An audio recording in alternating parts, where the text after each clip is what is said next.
முதலமைச்சரோடு ராகுல் காந்தியும் பரப்புரை செய்ய போறாங்க. இந்த விஷயங்கள் பிரதானமா பேசப்படும் அப்படின்னா அது என்ன எதிர்வினையை ஏற்படுத்தும்? இல்ல ஷாமனனுக்கு தெரிஞ்சு அண்ணன் சொல்லாம இருக்காரா எனக்கு அது எனக்கு தெரியல.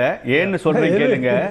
ஏன் தெரியுமா இந்த டீலிமிட்டேஷனை லிங்க் பண்ணாங்க? அண்ணன் சொன்னது கரெக்ட், விமென்ஸ் பில் பாஸ் ஆனது கரெக்ட்.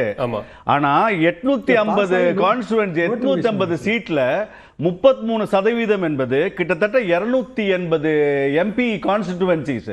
அதாவது இருக்கக்கூடிய ஆண்களின் எண்ணிக்கை, அவங்க கான்ஸ்டிட்யூன்சி எண்ணிக்கை குறையாமல் 280 கொடுக்க வேண்டும். அது எந்த கான்ஸ்டிட்யூன்சி நீங்க ஐடென்டிஃபை பண்ண வேண்டும் என்று சொன்னால் டீலிமிட்டேஷன் பண்ணினாதான் அந்த பெண்களுக்கு கரெக்டாக அதை கொடுக்க முடியும். அதை தான் தடுத்திருக்கிறார்கள்.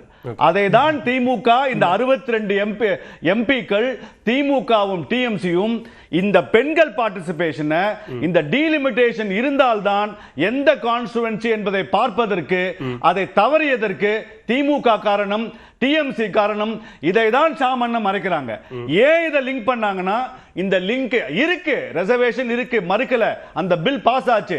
ஆனா அந்த 280 பேர் எந்த கான்ஸ்டிட்யூன்சி, அவர்களுக்காக ஒதுக்கப்படும் அந்த கான்ஸ்டிட்யூன்சி எது என்று நாம் எப்ப தெரியும்?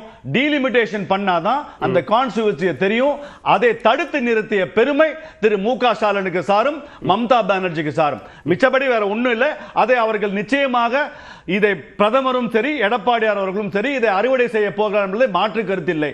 அதை தவிர தமிழ்நாட்டில் இருக்கக்கூடிய கோபம், கஞ்சாக்கு கோபம், பெண்களின் பாதுகாப்பு, உங்களுடைய நீங்க சொன்ன எந்த வாக்குறுதி எதையுமே நீங்க நிறைவேற்றாத வாக்குறுதி. சோ ஆகையால் இதுல நான் பிரியன் அண்ணன் சொன்னதை ரொம்ப ஒத்துக்கிறேன். இதை அவர்கள் புரிந்து அந்த செலிப்ரேஷனை பண்ணா அவங்களுக்கு நல்லது. புரியாமல் அவர்கள் தீப்பந்தத்தை தூக்கி கொண்டு கொல்லிக்கட்டை எடுத்து தலையில வச்ச மாதிரி அவர்கள் வைத்துக் கொள்ள வேண்டும். அப்பதான் தமிழ்நாட்டுக்கு நல்லது. நிச்சயமாக இதை அவர்கள் பெண்களின் முன்னேற்றத்தை தடுப்பது திமுக. டீலிமிட்டேஷன் ஆக்ட் ஏற்கனவே இருக்குதுங்க. நம்மளோட கடைசி கமிஷன் 2002 1953 இருந்து ஆரம்பிச்சது. அந்த ஆக்ட் படி நீங்க இப்பவும் போடலாம். அதாவது ஸ்ரீராம் சொல்ற வாதம் எல்லாம் 2-3 நாளைக்கு முன்னாடி வரைக்கும் சரிதான். ஆனா நேற்றைக்கு கெசட் பண்ணியாச்சு. இப்போ பெண்களுக்கு 1/3 கொடுத்தாச்சு. எதுல கொடுத்துருக்கோம்னா இருக்கிற எக்ஸிஸ்டிங் 500 சொச்சத்துல கொடுத்துருக்கிறோம்.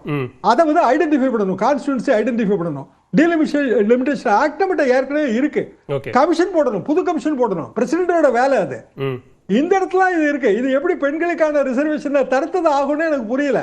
அதாவது கெசட் பண்ணலன்னா தடுத்ததுன்னு சொல்லிடலாங்க. யாரை கேட்டு கெசட் பண்ணாங்க? அவங்க தானே பண்ணாங்க. நேற்றைக்கு அவசரமா பண்ணப்பட்டதுங்க. எல்லாமே அவசரங்க. அதனாலதான் பிரியன் கேட்டாரு, ஏன் இந்த அவசரம் எனக்கு புரியலன்னாரு. யாருக்குமே புரியல. அது ஏன் இந்த அவசரம்னு யாருக்குமே புரியல. இதான் உண்மை. தோத்த பிறகு அதுக்கு சப்ப கட்டுறது வேஸ்ட். சரி, ஒரு வரி பதில் சொல்லிடுங்க ஸ்ரீராம். யார் தோப்பார்கள் என்பதை அண்ணன் May 4th பார்ப்பாங்க. நிச்சயமாக இதை யார் அறுவடை செய்ய போகிறார் என்பதையும் அண்ணன் பார்ப்பார். சரி, ஓகே. இன்றைய தலைப்பை ஒட்டிய போல் முடிவுகளை பார்க்கலாம். தொகுதி மறுவரையறை விவகாரத்தில் தமிழ்நாடு சட்டமன்ற தேர்தலில் அது தாக்கத்தை ஏற்படுத்தாதா அப்படிங்கிற கேள்வி முன்வைக்கப்பட்டிருந்தது. தலைப்பை ஒட்டிய போல் முடிவுகளை நாம் பார்க்கிறோம். இது தாக்கத்தை ஏற்படுத்தும் என்று 76% பேரும், தாக்கத்தை ஏற்படுத்தாது என 24% நேயர்களும் வாக்களித்திருக்கிறார்கள். வாக்களித்த நேயர்களுக்கு நன்றி. இந்த அமர்வில் பங்கேற்று கருத்துக்களை முன்வைத்த விருந்தினர்கள் 4 வருகைக்கும் கருத்து பகிர்வுக்கும் நன்றி. இது சொல்லதிகாரம், உண்மையின் முகம், உங்களின்